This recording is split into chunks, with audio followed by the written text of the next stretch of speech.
Good luck. Welcome to the UNCG Entry-Level Masters in Athletic Training Education Program, Preceptor Initial Training. You have gone through the first 4 modules, so that means we are up to Module 5, and this is the nuts and bolts and how we actually do things here at UNCG in terms of our clinical plan. So hopefully everything leading up to this has been more conceptual in nature, how to be a preceptor, what we look for in being a preceptor, etc. And this is actually how we run our program. So if there's any module you're probably going to want to review a couple times, it's this module. Please understand, in the comment section in the YouTube, there is a link to a quiz. You must complete that quiz in order to be an official preceptor. So please, when you're done with this module, click on that link in the comment section and take the quiz. So first thing about our philosophy is that we base our philosophy on what's called the SCORES principles. And that means stakeholders, KD, opportunistic, real-world, enjoyable, and setting-specific. The stakeholders, that's you. Everyone involved in our program, from the students to faculty to staff to preceptors, everybody has a stake in it. We bring everybody in to comment, feedback, and discuss our program. So you, as a new preceptor, you're a stakeholder now, so your feedback, your input, and your comments on our program are going to be invaluable moving forward. Katie is obviously your accrediting body. They are the skeleton, they are the framework for which we base our program. We need Katie to sort of set the stage for us. So they are the skeleton, and we flesh our program around that skeleton. Opportunistic. We want our students and our preceptors to look for opportunities for learning. If that means everything from a potential viewing of a surgery to a Graston technique or a unique myofascial technique, etc. We want to seek out those opportunities for learning, and we want to grab them and be aggressive with them. Real world. We look for real world opportunities here. We try to avoid simulation as much as possible. We want our students working on real patients, of real injuries, in real time, in the real world. We want their autonomy. We want their independence to be in a real world setting. So as a preceptor, we hope that you embrace that model also. Enjoyable. The only reason it's this far down on the list is just the way it is spelled out in SCORES, but we want to make sure these sites are fun. I know when I was in school, my clinical rotations were the most fun that I had, and we want our students to have that. We want our students to go to their clinical rotation looking forward to working with the athletes, working with the patients, and being there. We don't want it to be, oh, I got to do my clinical rotation. We want it to be fun, exciting, enjoyable, because this is what they're doing with the profession. So we really want to make sure they're enjoyable as possible. And the last one is setting specific, which we're going to talk about in a couple minutes here, but we want everything within our clinical rotation to be specific to the setting, the exposure, the patients, etc. And I'll show you what I mean. So that's an overview of our general philosophy. It is a team endeavor, and we talked about stakeholders in the slide before, but the ATEP faculty, we provide the knowledge, the preceptors, you provide the clinical expertise, and then the students, they provide feedback to you, they provide feedback to us, and they provide a mentoring and feedback to each other. So you take these 3 components and you put them together. It's really a team effort. It's everyone working for the same goal, and that is to have a strong program, strong academics, strong clinicals, so we can have strong students going into the workforce and representing the profession of athletic training as best as possible. Our basic academic plan, which is available online on our webpage, which is also in the comment section on the YouTube, they start with summer session 1, and then they basically have the majority of their coursework in that first year, from assessment and modalities in the fall to Therex, Pharm, and General Medical in the spring. So you can see how much of their foundational knowledge is done right in that first year. The summer, they don't have, second summer, they don't have any obligations, but many of them go and do internships, etc. They come back in the fall of their second year for management and optimizing athletic performance, which is basically a course designed to give them the bridge between rehab in the athletic training room and return to play. And how do we get them in the weight room? How do we work with the weight room? How do we do speed, quickness, agility, that type of stuff? And then their spring, they really only have 2 courses, a BOC prep, which is also a resume building professional development course, and a research methods course. So this is their basic layout. So as a preceptor, you will know that your first year, first semester student is very green in terms of their academic knowledge, but going to their second year, these students have had most of their foundational knowledge. You can push them to in their knowledge and in their academic basis. Our philosophy of progression is pretty basic. Our first years are basic knowledge and applications. If you remember from the previous module, you look at Bloom's taxonomy, first years are going to be down at that bottom basic knowledge aspect. But as they move forward, we want that critical thinking and synthesis for our second years. We want the second years to be basically not acting independently because they're still going to be supervised at all times, but to work towards autonomy, supervised autonomy, if you will. Each student will be exposed to multiple settings, population and exposures, and what we basically, as a clinical coordinator, what I base that on is what we need to have covered from our clinical sites and our preceptors, what they need, and also what the student needs. So we have multiple sites, and they say, hey, we could really use 2 students. I want to do my best to make sure they have 2 students. At the same time, I want to make sure the students they get are students that are going to appreciate and love that rotation. So each student is going to have at least 1 college, 1 high school, 1 what we call rehab intensive setting.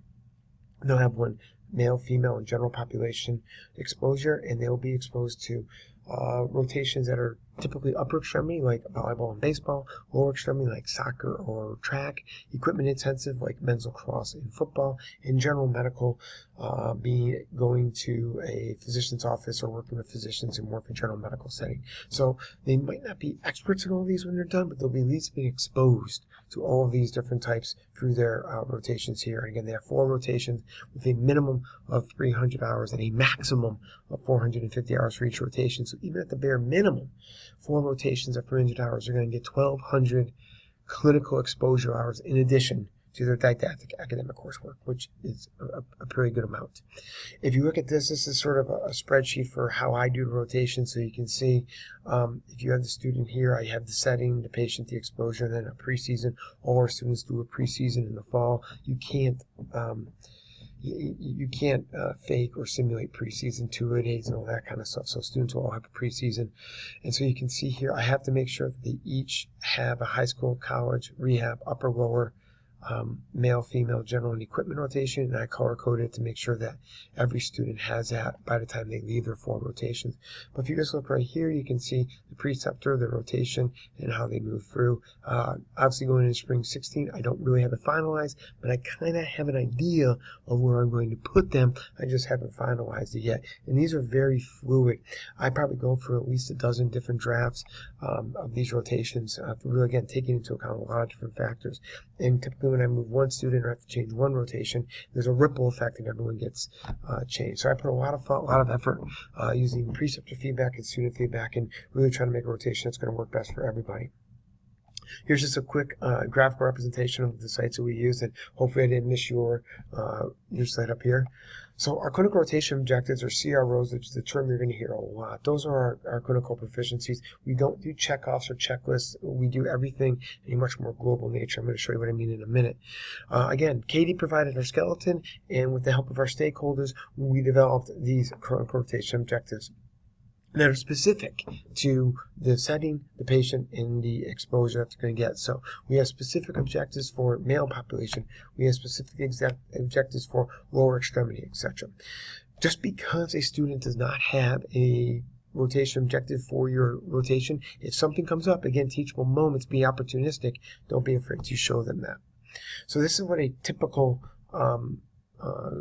global clinical rotation objective looks like. This is for our preseason exposure. You can see right here that we have the objective, which is based off of the educational competencies. So you can see that I'm basing this basically off the educator's competencies, the outcome being able to treat heat illness, the outcome being able to perform a PPE, and here's how we, or you as a preceptor, or I as a clinical coordinator, will evaluate them. We're going to talk about the 3 main ways that we evaluate them or assess them in a minute. So this is just for preseason. Now they're going to have one for upper, lower, they'll have one for high school, they'll have one for college, and they're very specific. And again, I tweak these basically every year. You can see this is version 2015, so I've actually modified this version since last year. And these are available to you. These are going to be available to the students on the Google Drive app. So let's take an example of Dudley High School. The setting will be high school. The exposure is either upper or lower extremity and equipment intensive. If we're doing football in the fall, I can make that either upper or lower because they get equally injured there. And obviously being football will be a male population. Same thing with A&T, which would be basically the same thing because North Carolina A&T football is the same thing, except we changed the setting. So now it's college university as opposed to high school. And again, each one's going to have specific objectives for them. The 3 ways that we evaluate or you will assess these clinical rotation objectives, if you go back 2 slides, global evals are the most common one. That's one you're going to deal with the most in discussion. These are going to be the most 2 most common. They will submit things directly to me, which I will grade and take care of, and then there'll be a reflection, which again I will look at. So let's talk about the first 2. The first one being global evaluation. It's based on a 3-point scale, and it's global in nature. So whenever we're saying I want you to evaluate a ACL injury, the evaluation is you're going to evaluate a knee injury, and everything that goes into evaluating a knee injury, being able to decide what special tests to use, how to check a range of motion, etc. So we want the student not to look at the body as just different injuries, but to look at the body as how do I do a full evaluation. So that's what we're looking for. 2 is considered minimally competent, so we want them to score at least a 2, and if they're not proficient, don't give them a 2. I have given you criteria on how to judge that, but feel free to use your own criteria. And please provide feedback to them. So if you look at a typical global evaluation, I have different ones for the different CROs. This one happens to be the global taping and wrapping. I have criteria. Again, feel free to use your own criteria on the left here. We want as many of these to be in real time as possible. We understand that some might be simulated. Here's your 1 to 3 scale. Anything over a 2, you can consider them minimally competent for an entry-level athletic trainer. So an entry-level athletic trainer, if they perform that skill at that level. And again, I'm not saying what taping here, so it could be any sort of athletic taping. It could be a basket weave, a spike, etc. This global evaluation works for all of them. Starting this year, I'm also actually having a online version. I'm trying to move this to online, but I'm going to be pilot testing it this year. Here's the link right above here. It's a Qualtrics. So if you click on that, it actually brings you to the global evaluations, which are available online. So if you can click on that, you can go and play around with it. And hopefully it connects me. So if you come here and you just click on it, you can see you can type in your student. So I'm just going to type in myself, see I'm a student. Click next. And then I give you a drop down of all the preceptors here. So we can just say Jay McCoy because he's the first one. And then I give you a list of all the different types of CRO categories. So let's say we're going to do taping and wrapping because that's one we just saw. So we do a taping and wrapping. And let's say that the student's rotation was upper. So you can click on upper. Body part was a wrist and hand. And you did mechanical support or something like that for the elbow. No worries. And then again, you can rate them anywhere on that scale. Provide comments. It was awesome. Put your initials there. Submit. And boom, just like that, you're done. You have a global evaluation, which is automatically sent to me. So things like that can be used, and hopefully we can move forward and start using that more and more in the future. So here's an example on how you want to do it. So you can go back and look at the global eval I put. But let's say a student does they do a very in-depth history. They have 3 differentials. They palpated. They only did 1 special test. They didn't do range of motion muscle testing. How would you score it? Would you score that too or not? And again, you're going to have full ability to score it any way you wish to score it. I am not going to come back and tell you how to score it. Use your own criteria, etc. Some people want a very in-depth history. Some people want to make sure they always do range of motion, and when they do it, use a goniometer. I want you to use your own preferences and use your own ability here. So you feel free to go back a couple slides and how would you score or evaluate them on a simple ankle injury. So for review, your student will perform rotation objective. You should observe them, obviously, provide them feedback. Remember, back from the feedback module, you want to give feedback on an observable task, so you have to observe the student. Use a global evaluation. Provide them feedback, hopefully written and verbal, and then they will turn in their paperwork with their next biweekly meeting, and we're going to talk about that in a minute. Now, the second way that you can assess your student was a discussion, and there are various things which you will discuss, but these can be formal or informal. You're sitting at practice, teams in film session, etc., you can go and just simply do a discussion to talk about various things like menstrual disorder, eating disorders, etc. And you don't actually have to provide anything from this. The discussion is the student has to simply mark on their biweekly that they had a discussion on a topic, and I take it from there. So if you look at global evaluation discussions, those are the two main ways that you're going to evaluate your student in a clinical setting on their basic clinical rotation objectives. So if you have a Okay, so now that you know how to assess the student using either a global evaluation or using a discussion, now we're going to talk about the biweekly report, and this is how everything kind of gets reported back to me as a clinical coordinator.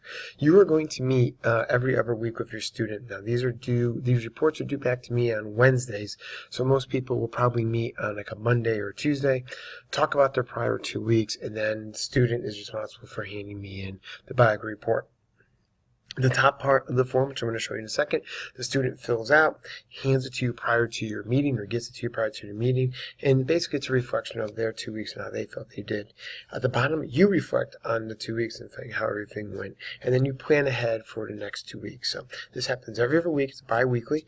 There are usually 7 or 8 of them, depending on how the academic calendar works out, some rotation. So really, nothing should be going on in a rotation that I'm not really aware of. I don't like it, or when all of a sudden I hear at the end of the year, hey, we had this issue the whole time, when nothing was being reported on the biweekly. So this is a chance for both you as the preceptor and as a student to have an open and frank conversation about how the clinical rotation is going. So this is how the biweekly looks, and you can see the top part right here. The student's going to fill in this top part with their 2 weeks in terms of what they did in clinical or practice or games and how many hours they had. And then any discussion that they did, they will list here in dates, so you can check to make sure that, yeah, we did that discussion or we didn't. Any of their submissions will be marked right here. And again, the submissions are something that I will look for. And then the global evaluations, because we're doing them electronically, hopefully, will automatically be generated, so I don't have to worry about them listing them on the biweekly. But here comes the reflection part. And what we're doing is we're doing a modified SWOT analysis. You know SWOT. This is the student is going to self-reflect on their strengths, self-reflect on their weaknesses, and then their ability to be engaged during the rotation. What I mean by that is how were they those last 2 weeks? Now, life happens and we get that, but I want the student to be able to self-reflect on that and say, you know, I had a lot of exams, so I wasn't really thinking about my clinicals, or I had a family issue, or etc. Or I was really engaged, I was there early, I stayed a little bit late, you know, I really was on top of my clinical rotations. And then finally, their goals for the next 2 weeks. What do they think they want to do next 2 weeks? And you're going to do the same thing. The strengths of the student, the weaknesses of the student, and how you judge how much they were engaged during rotation. And if this is different, that needs to be a discussion between the two of you. Because if the student is thinking that they were very much engaged and you as a preceptor think they weren't, that's a breakdown. And we need to make sure that we work on how we can improve that and why the perceptions are different. And again, you as a preceptor, your goals for the next 2 weeks. You both will discuss it, assign data, and again, this comes back to me as co-coordinator. I go through them all. I make comments on them. I give comments, and if I have to intervene, I will. But that is a biweekly report. So when it comes to paperwork, your real main paperwork are going to be your global evaluations and your biweekly reports. I highly recommend that you go and schedule a biweekly that you're going to meet, say, every Tuesday, the week that the biweekly is due at 12 o'clock, and you'll talk about the biweekly so they can be submitted to me on time on Wednesday. The student is responsible for this, so please understand that. Other types of evaluations, we do a mid and end of rotation evaluation for both the preceptor, the student, and the clinical site. So the student will assess you as a preceptor, and they will assess their clinical site, and you as a preceptor will flip back and assess the student both at the midterm and the end of rotation. This should be a little bit more in depth than the biweekly reports. There are a whole list of different questions, making sure that the students are meeting the competencies that are set forth by Katie and meeting our standards. We don't want to wait to address a problem. I prefer to be a little bit hands-off. I really like it when the student and the preceptor can work through any sort of situations on their own. I think that's a very good professional development for the student, because you're not going to get along with everybody, and you might hit a little bit of a bump. So for having the student to be able to engage and work through issues, I think is a huge professional development. However, as the clinical coordinator, I am always there, and we can do various things to make sure that the setting between the student and preceptor is working as smoothly as possible. There are incident reports that you can file on the students, and we can dismiss the student, although those are worst case scenarios. We prefer not to do that, but every now and then things don't work out the way we want them to. The student responsibilities, they are basically responsible for everything. Paperwork, supplying you with the needed materials, etc. You're really a facilitator and a resource, but they are responsible for their learning. So if they prefer to sit like a lump on the log, which we don't want, obviously, and not engage in their rotation, you can mention that on the biweekly report, and you can tell them, look, this education is up to you. You're going to get into it you're going to get out of it what you put into it. Students should provide copies with the objectives early. I will be sharing you a copy off the Google Drive, and always make sure you communicate your expectations. And if you didn't communicate something and something comes up, use it as a teachable moment. Say, you know what, I didn't address it at the beginning of the rotation. I should have, but moving forward, this is the new policy, or this is my new expectation. All right. So going through how we kind of run things, it's going to be confusing the first couple of times you do it. I get that, so I'm obviously here to answer any questions. The students, especially if you're a new preceptor, for a new student, you guys might be frowning a little bit, but please utilize me as much as possible. If you're a new preceptor with a second-year student, they've done all this, so they're going to be a fantastic resource in terms of how you can go about and how you navigate our paperwork, etc.